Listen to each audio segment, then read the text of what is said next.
ونعوذ بالله من شرور أنفسنا ومن سيئات أعمالنا إنه من يهده الله فلا مضل له ومن يضلل فلن تجد له وليا مرشدا أشهد أن لا إله إلا الله الواحد الأحد الفرد الصمد الذي لم يلد ولم يولد ولم يكن له كفوا أحد نشهد أن نبينا وحبيبنا وقرة أعيننا محمد بن عبد الله هو رسول الله نشهد أنه بلغ الرسالة وأدى الأمانة ونصح الأمة فكشف الله به الغمة وجاهد في سبيله حتى أتاه اليقين وبعد يقول تبارك وتعالى في محكم تنزيله بعد أعوذ بالله من الشيطان الرجيم يا أيها الذين آمنوا اتقوا الله حق تقاته ولا تموتن إلا وأنتم مسلمون Falënderimet, madhërimet dhe lavdërimet I përkasin vetëm Allahut, Zotit të vërtet, Zot poshtë të cilit nuk e meriton askush të adhurohet, ai as nuk ka lindur kënd, as nuk është I lindur, e me të askush nuk është I barabartë. Ne dëshmojmë, deklarojmë dhe pohojmë se zotëria jonë, kënaqësia e zemrave dhe syve tonë, Muhamedi alayhi salam është rob dhe I dërguar prej Tij. E më pas, Allahu thot në Kur'an, o ju që keni besuar, o ju besimtar, friksojeni Allahut me një frikë të denjë, e mos vlisni ndryshe vetëm se duke qenë besimtar. O ju musliman, friksojeni Allahut me një frikë të sinqertë, e mos vlisni ndryshe vetëm se si musliman. E më pas, kemi hyrë në 10 ditëshin e fundit të Ramazanit, dhe ditëshi I fundit që në ndanë nga shpëtimi Allahut Azza wa Jall apo nga meritimi I hidhërimit të Tij.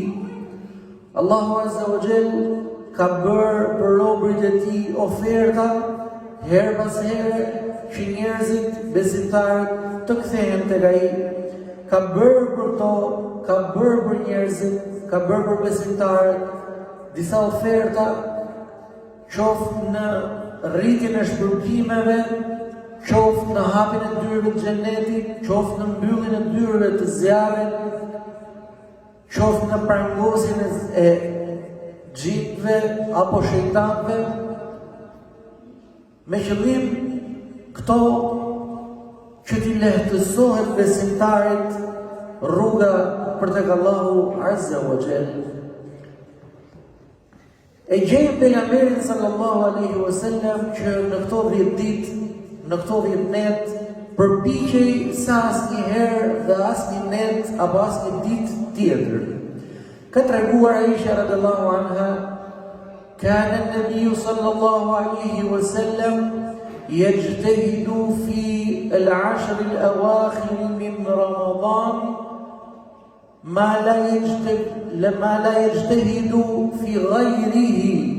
Thot Aisha radhiyallahu anha, me qenë se ka qenë bashkëshortja e pejgamberit dhe shikonte atë në shumicën e kohës dhe të rasteve, thot pejgamberi sallallahu alaihi wasallam përpiqej ta adhuronte Allahun më shumë ose e adhuronte Allahun si asnjëherë tjetër. E adhuronte Allahun si asnjë kohë tjetër. Edhe pse për pejgamberin sallallahu alaihi wasallam adhuronte Allahun sa që kur falej I ejteshin apo I qaheshin këmbët nga qëndrimi I tepërt që rrinte përpara Allahut, agjeronte ai shumë sa që njerëzit mendonin që ky s'po bën as një ditë iftar, po bën agjerim çdo ditë. E megjithatë, kur vinte muaji I Ramazanit, përpiqej më shumë.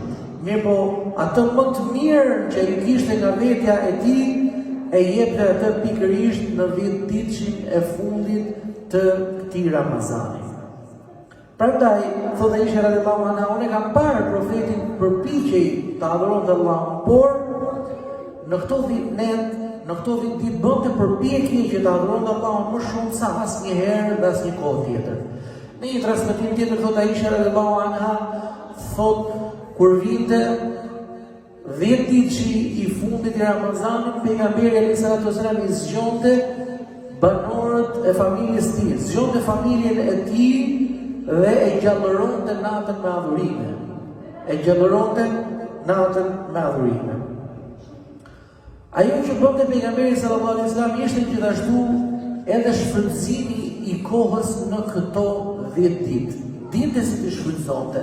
Prej atyre sebepeve që bënte pejgamberi sallallahu alaihi wasallam për shfrytëzimin e kohës ishte të qëndrimi i tij në xhami, pra që ne e quajmë ndryshe i'tikaf, qëndrim në xhami. Ka qenë prej traditës pejgamberit sallallahu alaihi wasallam që në momentin që u lejuar i'tikafi e derisa ai mbylli syt, shkoi tek Zoti i tij, ai nuk e ka lënë asnjëherë i'tikafin.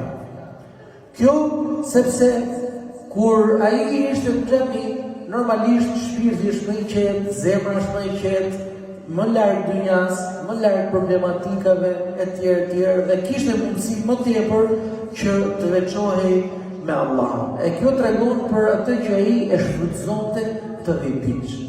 I'tikafi fillimisht ka ndodhur në 10 ditën e parë.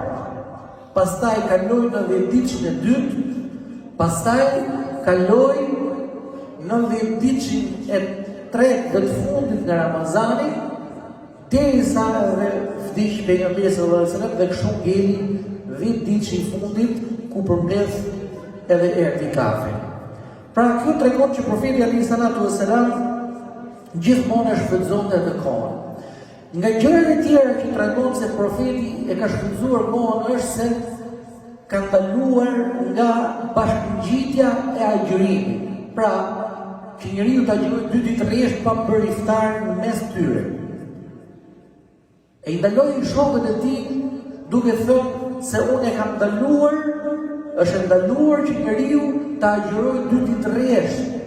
E nis sot agjërimin në mbrëmje në iftar, nuk bën iftar, por e vazhdon akoma dhe natën deri ditën tjetër dhe bën iftar, 2 ditë rresht. Kjo gjë nuk bën. I thanë në uri Allahu, po ne të shikojmë ty që ti e bën këtë gjë. Ne të shikojmë që ti e bën këtë gjë. Pse po na kalon ne? I tha profeti sallallahu alaihi wasallam, po ju nuk jeni si unë. Ose mua më ushqen Zoti im dhe mjek për të pirë Zoti im. Që ka për qëllim figurativ, kur ai veçohej me Allahun, kur ai shfrytëzonte kohën ashtu si duhet, atëherë kjo vetiu ishte ushqim për pejgamberin sallallahu alaihi wasallam. Pse i ka ndaluar shokët e tij nga kjo gjë? Sepse kur njeriu agjëron, detyrohet ta agjërojë 2 ditë rresht, i bie që t'i ulet fuqia. I ulet fuqia dhe nuk ka më fuqi për të falë namaz. Nuk ka më fuqi, nuk ka atë energjinë për t'i dhënë hakun këtij agjërimi. Për këtë arsye erdhi kjo ndalesë duke i ndaluar pejgamberi sallallahu alaihi wasallam, duke i thënë se unë jo kam ndaluar të bashkëngjisni agjërimin, por të jeni gjithmonë aktiv, sepse Allahu nuk kënaqet që ne na bin fuqitë tona. Nuk është lejuar agjërimi që ne të bëhemi për tac, që ne të plagështohemi, të ndotësohemi. Përkundrazi, janë bërë këto adhurime që ne t'i afrohemi Allahut nëpërmjet këtyre adhurimeve. Gjithashtu, në këto 10 ditët e fundit, gjendet edhe nata më e madhe për besimtarin, nata e Kadrit, në të cilën ka folur Allahu Azza wa Jall për të vlerën e së cilës ka folur Allahu në Kur'an dhe pejgamberi i tij sallallahu alaihi wasallam. Ai shumë e ka ngritur Allahu Azza wa Jalla këtë natë, sa që ka caktuar që të ndahen rrisqet e njerëzve pikërisht në këtë natë. Allahu Azza wa Jalla ka bërë që Kur'ani të zbresë pikërisht në këtë natë, në natën e Kadrit. Allahu Azza wa Jalla ka treguar në Kur'an: Inna anzalnahu fi lejletil qadr. Ne kemi zbritur Kur'anin në natën e Kadrit. Normalisht Kur'ani është zbritur për 23 vite me radhë. Por nga Lauhi Mahfudhi, libri që ka shkruar Allahu Azza wa Jalla për gjithë krijesat, që në të gjendeshe edhe Kur'ani, që nga Lauhi Mahfudhi deri në qiellin e dynjas ka zbritur pikërisht në natën e Kadrit. Për këtë arsye ka marrë këtë grad të lartë nata e Kadrit. Normalisht profeti sallallahu alaihi wasallam nuk e ka lënë pa treguar shpërblimin e saj. Ka treguar: men qama lejletul qadri imanan wa ihtisaban ghufira lahu ma taqaddama min dhanbi. Kush e gjallëron natën e Kadrit me namaz, me dhikr, me lexim Kur'anit, e gjallëron me ibadet dhe madhurim, do t'i falen atij mëkatet që ka kaluar, gjunat që ka bërë. Natën e Kadrit fshihen gjunahet.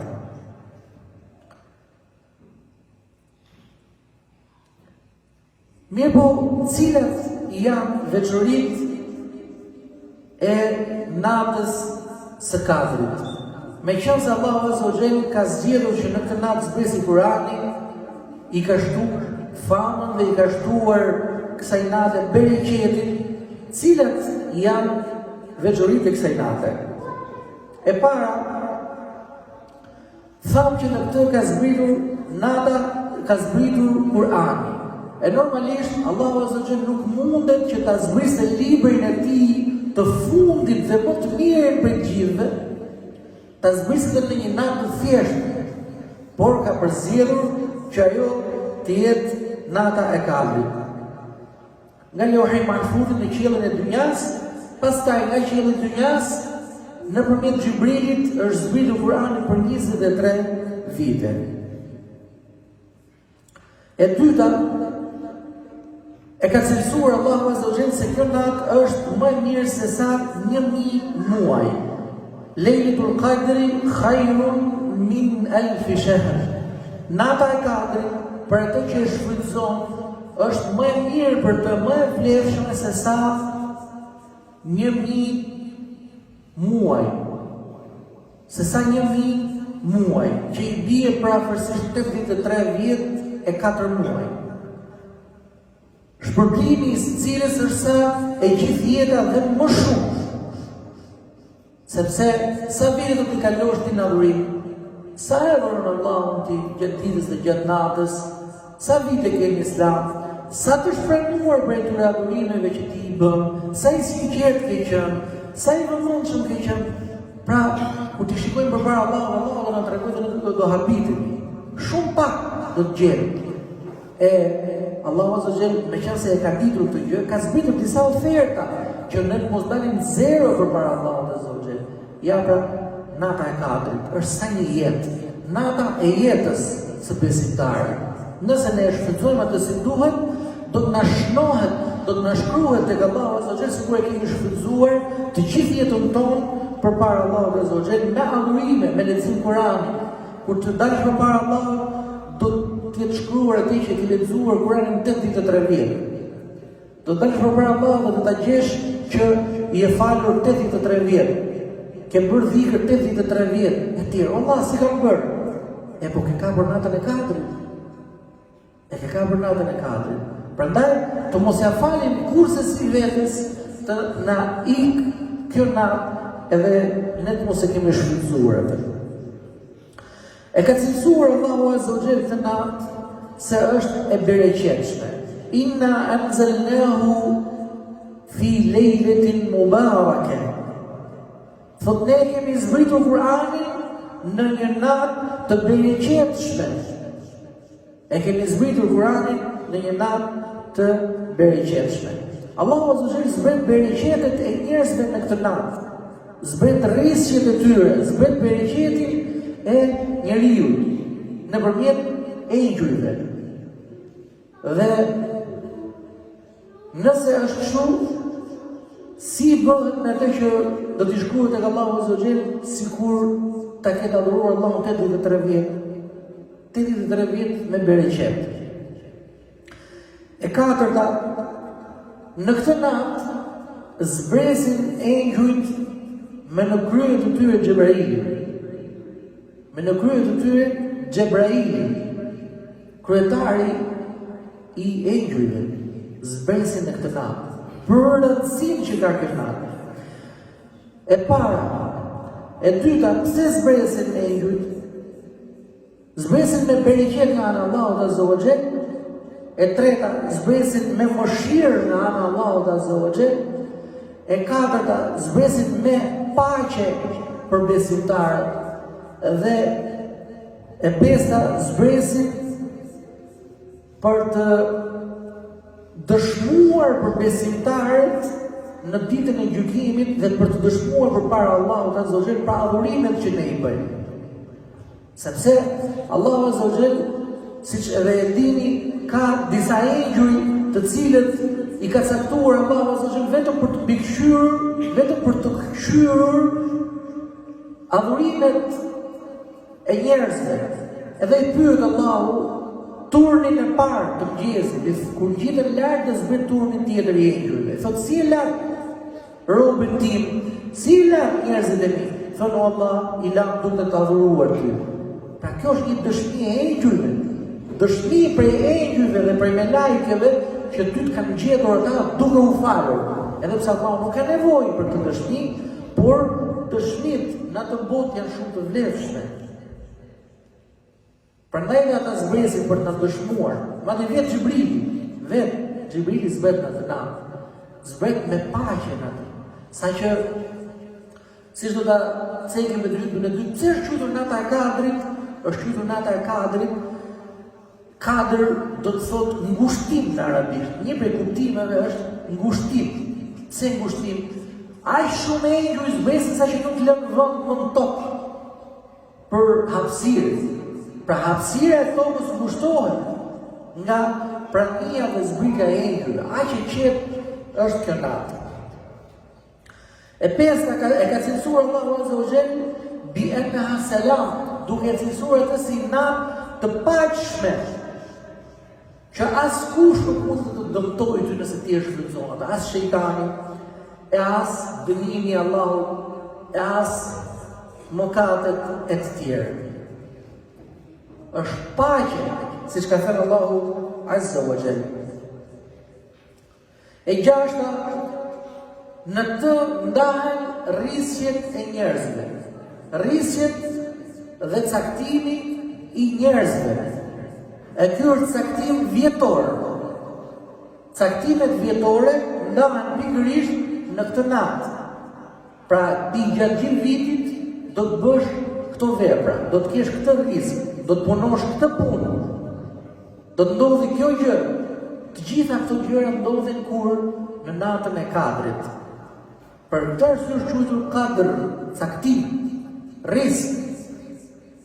Prandaj duhet që të na gjejë kjo natë dhe ne të jemi duke adhuruar Allahun Azza wa Jalla me qëllim që të na mëshirojë Allahu. Nëse ka caktuar për ne diçka të keqe, kur ai na shikon duke u falur, duke u përpjekur për të, duke dhe mund për të, atëherë Allahu ndoshta na ndryshon. E shtata ka premtuar që kush është shfrytzuar atë ashtu si duhet, do t'i falen të gjitha mëkatet. Vetëm për një natë, edhe pse ti e ke kundërshtuar Allahun gjatë gjithë vitit, mirë po Allahu Azza wa Jalla të lë disa mundësira, nuk ti mbyll këto ura komunikimi, nuk ta mbyll derën e pendimit, por thot edhe pse më ke kundërshtuar gjatë gjithë vitit, në një natë vetëm unë kam mundësi të të falë ty. por shfrytëzohet në natë. Nëse shfrytëzohet në natë, atëherë mund t'i falë tyre. Thot, men qama lejlet al-qadri imanan wa ihtisaban ghufira lahu ma taqaddama min dhanbi. Kush e shfrytëzon natën e Kadrit, kush e kap atë madhurin, duke besuar Allahut me sinqeritet, duke shpresuar shpërblim nga Allahu Azza wa Jall, do t'i falen atij mëkatet që kanë kaluar. Pra, të gjitha këto e bëjnë shumë të rëndësishëm këtë 10 ditë të fundit të Ramazanit. Të gjithë këto oferta që ka Allahu Azza wa Jall na bëjnë që ne të nxisim vetët tona, na bëjnë që ne të përpiqemi për vetët tona në këto 10 ditë, në këto 10 net, ashtu që të mos na kalojë Ramazan e ne të jemi të përjashtuar nga mëshira e Allahut Azza wa Jall. Njëherë pejgamberi sallallahu alaihi wasallam u ngjit në mimber. Në mimberin e tij, i cili kishte 3 shkallë. Në shkallën e parë tha amin. Në shkallën e dytë prap amin. Në shkallën e tretë po të njëjtën gjë. Kur zbriti, mbasi mbaroi xhuma, i thanë o dërguari i Allahut, ke thënë diçka që nuk e kuptuam, se ke bërë ndonjëherë. Tha amin, pse? I tha, më erdhi Xhibrili kur unë po ngjitesha në mimber edhe më tha, raghima anfu man adraka Ramadan wa lam yughfar lahu. I mankuar qoftë ai njeri, larg Allahut qoftë ai njeri, larg grupit Allahut qoftë ai njeri, larg rrethit Allahut qoftë ai njeri i cili vjen në Ramazan dhe nuk i falen mëkatet. Thuaj amin o Muhammed, thash amin. Xhibrili dhe mi po lutën, po thot larg Allahut qoftë, i mankuar qoftë. Edhe unë thash amin. Sepse t'i kalon Allahu Azza wa Jall çdo mundësi. Të kalon Allahu Azza wa Jall të gjithë ofertat, të kalon të gjitha rrugët për të tu falur mëkatet. E të mos i shfrytëzosh ato do të thotë që ti e pas ke prerë biletin.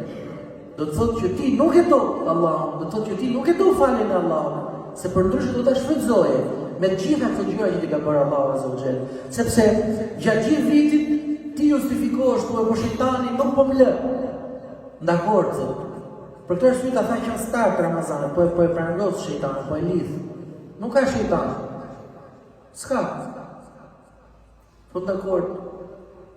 Po na dhe zjarri i xhenemit po ta mbyll. Nuk ka zjarr. Zjarr nuk ka më. Po si nuk ka? Edhe nëse bën vetëm prapë nuk shnoj ke defteri dhe ke lista e xhenemlive, i mbyllët dyrë, nuk përshkruaj tonet. Ja po ta hapë dhe dyrët e xhenetit, të teta dyrët e xhenetit janë hapur. Janë hapur, po thotë kush urdhëron. Allah po ta hapë dyrët e xhenetit dhe po thotë urdhëro, futun në njërin për të cilën dosh prej tyre, futun në xhenet. Me shkakun më të vogël do ta regjistrojë emrin tënd ke lista e xhenetive. Me veprën tënde më të vogël do ta regjistrojë direkt emrin e pa u menduar. Pa u menduar. E megjithatë ne nuk e duam.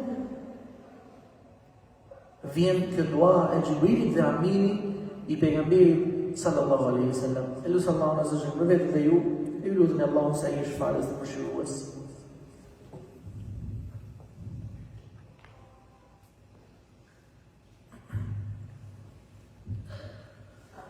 Alhamdulillahi rabbil alamin.